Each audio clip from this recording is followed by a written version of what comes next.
දෙනාටම සුබ දවසක් කියලා පිළිගන්නවා අලුත් වීඩියෝ එකකට. ඉතින් අද මම කියලා දෙන්නේ ඔයගලන්ට කොහොමද පරණ Windows 7 වලට ආපු පරණ Windows 7 වලට ආපු අර clock එක වෙනතර සයිඩ් පැත්තෙන් ආපු සයිඩ් බාර්ස් වලට ඔයගොල්ලෝ මතක ඇති ආවා ඔල්ලෝසුවක් සහ ඒ වගේම තව ගැජට් ටිකක් ආවා ඩෙස්ක්ටොප් ගැජට් ටිකක්. ඔන්න මතක ඇති Windows 7 වල එහෙම රයිට් ක්ලික් කරාම මේ ගැජට් කියලා පෙන්නනවනේ.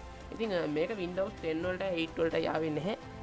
ඉතින් අද මම කියලා දෙන්නේ කොහොමද ඒක මේ පැක් එක කොහොමද Windows 10 යූස් කරන කෙනෙක් කොහොමද ඒක ඩවුන්ලෝඩ් කරලා දාගන්නේ සහ ඒව තියෙන වාසිය ඉතින් ෂණිකව වෙලා බලන්න එහෙම පුළුවන්. ඉතින් මම අද කියලා දෙන්නේ කොහොමද වීඩියෝ ගේම් සම්පූර්ණව කියලා දෙන්නේ ඒ Windows 7 වලට ආපු ඒ clock එක. එහෙම නැත්නම් ඒ බැටරි සර්වර් වගේ ලෝගෝස් ටික කොහොමද දාගන්නේ කියලා එහෙනම් වීඩියෝ එක පටන් ගමු. ඉතින් මුලින්ම මම යනවා මගේ software download කරලා තියෙන location එකට.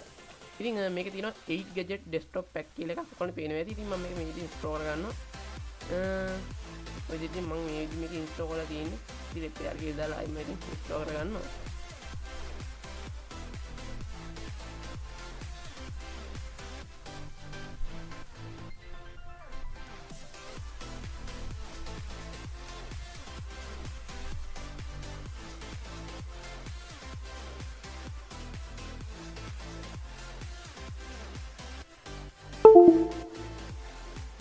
මේ විදිහට තමයි මම මගේ desktop pack එක install කරගන්නේ මගේ PC එකට බොහොම ලේසියෙන්. ඔයාලට පේනවා ඇති removing that කියලා install වුණා. ඉතින් ඔය විදිහට install වුණාට පස්සේ මම මෙතන right click කරලා මේ gadget කියලා පෙන්නනවා option එක. ඉතින් මම මේකෙන් කොට පේනවා ඇති මේ පෙන්නවා අපිට පුළුවන් මේ විදිහට CPU meter එක ඕන නම් ඇදලා දාගන්න මේ විදිහට desktop එකට. ඔයාලට පේනවා ඇති මගේ CPU GPU usage එක පෙන්න මේ පැත්තේ.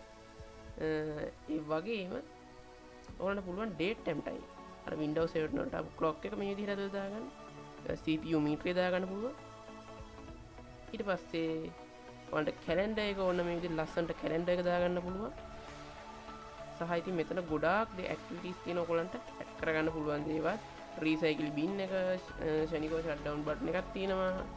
ඒ වගේ ගැජමැටික් ගොඩාරියක් ඒවල තියෙනවා. ඔයාලට මේ tool එකත් එක්ක ඔයාලට පේනවා ඇති කොච්චර වටින tool එකක් තියෙනවද කියලා. volume controller ඒ වගේ තමයි network usage meter වගේ දේවල්. ඉතින් මේක තමයි download කරලා දාගන්න තියෙන්නේ. ඉතින් මේ වීඩියෝ හොඳයි like කරන්න comment කරන්න share කරන්න අවශ්‍ය කරන්න බා.